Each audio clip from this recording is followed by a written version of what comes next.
Welcome to Vani வீட்டு சமையல். இன்றைக்கி பார்க்க போகிற ரெசிபி வந்து ஒரு ஸ்நாக்ஸ் ரெசிபி. அதாவது கொஞ்சமாக இட்லி மாவு இருந்ததுங்க. அந்த இட்லி மாவில் நான் ஜவ்வரிசியை போட்டு ஊற வச்சிட்டேன்.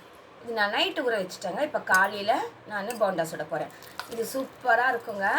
அந்த மாவுலேயே இந்த ஜவ்வரிசியை ஊற வச்சுட்டு போடுறது. நம்ம தயிரில் ஊற வச்சும் போடலாம் ஜவ்வரிசியை, பச்சரிசி மாவு கலந்துட்டு.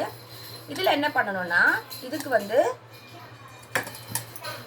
வெங்காயம், பச்சை மிளகாய், கொத்தமல்லி, கருவேப்பிலை சேர்த்தா போதும். இன்னைக்கு கொத்தமல்லி இல்லைங்க, கருவேப்பிலை மட்டும் சேர்த்துக்கிறேன். சேர்த்துட்டு கொஞ்சமாக அரிசி மாவு சேர்க்கணும். ரொம்ப கொஞ்சமாக சேர்க்கணும். இன்னும் கொஞ்சம் ஒரு பைண்டிங் வரத்துக்காக கொஞ்சமாக அரிசி மாவு சேர்க்கணும். கொஞ்சம் உப்பு, இதுக்கு எவ்வளோ தேவையோ அந்த அளவு உப்பு சேர்த்துக்கலாம். உப்பு சேர்த்துட்டு அரிசி மாவு சேர்த்துக்கிட்டு சோடா உப்பு கொஞ்சமாக சேர்த்துக்கலாங்க. அரிசி மாவு வந்து ரொம்ப சேர்க்க வேணாம், ஒரு கைப்பிடி அளவு சேர்த்தாலே போதும்.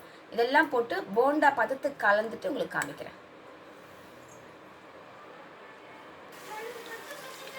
இப்போ பாருங்க, இந்த மாதிரி கொஞ்சம் கொஞ்சமாக போட்டு எடுத்துக்கலாம்.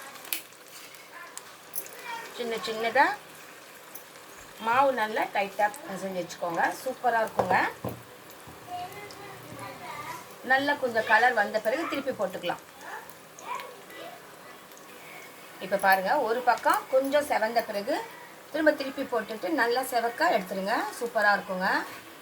நீங்கள் எவ்வளோ பெரிய சைஸ் வேணாலும் போட்டுக்கலாம். நான் கொஞ்சம் சின்ன சின்னதாக தான் போட்டேன்.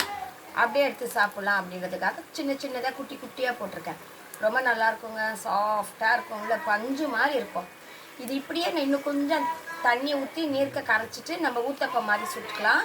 ஆனால் அது கொஞ்சம் ஒரு கடுகு, பெருங்காயத்தூள், கருவேப்பிலை தாளித்து கொட்டிட்டு ஊற்றுங்க. சூப்பராக இருக்கும், அவ்வளோ டேஸ்ட்டாக இருக்கும். உங்களுக்கு இன்னும் கொஞ்சம் புளிப்பாக வேணும்னா கொஞ்சம் தயிர் ஆட் பண்ணிவிட்டு போடுங்க, இன்னும் அருமையாக இருக்கும். நல்லா செவக்க எடுத்துருங்க. சூப்பரான ஜவ்வரிசி போண்டா ரொம்ப நல்லாயிருக்கும்.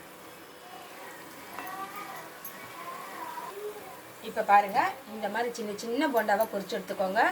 ரொம்ப நல்லாயிருக்குங்க. டேஸ்ட்டும் ரொம்ப நல்லாயிருக்கும். பாருங்கள், உங்களுக்கு பிடிச்சி காமிக்கிறேன் பாருங்கள். இப்படி புட்டா சாஃப்டாகவும் பஞ்சு மாதிரி இருக்கும். இது அப்படியே ஊத்தப்ப மாதிரி ஊற்றி சாப்பிடுங்க. ரொம்ப அருமையாக இருக்குது இந்த மாவு. உங்களுக்கு பிடிச்சிருந்தா லைக் பண்ணுங்கள், ஷேர் பண்ணுங்கள், கமெண்ட் பண்ணுங்கள். மறக்காமல் என் சேனலை சப்ஸ்கிரைப் பண்ணுங்கள். அடுத்த வீடியோ சந்திக்கலாம். பாய். எடுத்துக்கோங்க ஃப்ரெண்ட்ஸ்.